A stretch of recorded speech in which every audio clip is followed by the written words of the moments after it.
Tell me more about how the Mizrahi Jews are treated in Israel.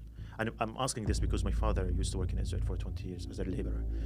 And he was telling us the stories. He once told me that he had a Jewish Israeli friend who came from Iraq, and he was always complaining to my father about how he wasn't treated. This Iraqi Jew, he was a warden for prison in Gaza.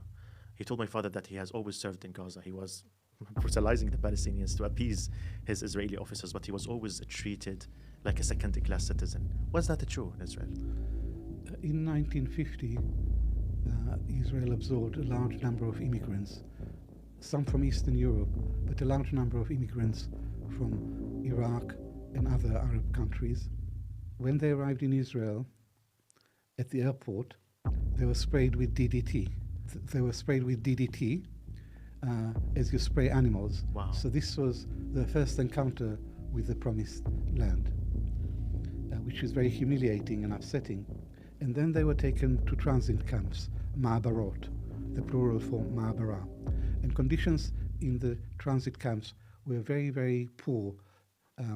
Everything was very elementary. They lived in tents or in shacks. Hygiene, the arrangements were very primitive, and they really suffered.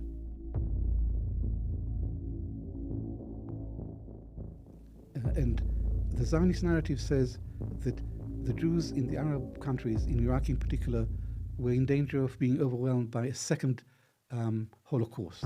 And Israel offered them a safe haven. This is the narrative, but it's a false narrative. And I looked really hard for evidence that the intention of the Zionist leaders was to rescue Jews, and I couldn't find any evidence, which confirmed my view that the Zionist leaders were ruthless. They were hell-bent on building a new state, and they were use any means, fair or foul, in order to realize this ambition. And the first priority after the end of the 1948 war was Aliyah, immigration, and they went to any lengths to bring Jews from anywhere they could find them to Israel. And once the Jews arrived in Israel, they were not well treated. They were second-class citizens, and they remained second-class citizens. And there is still a cleavage today between Jews of Arab origins and Ashkenazi. Until now? Until now, yes.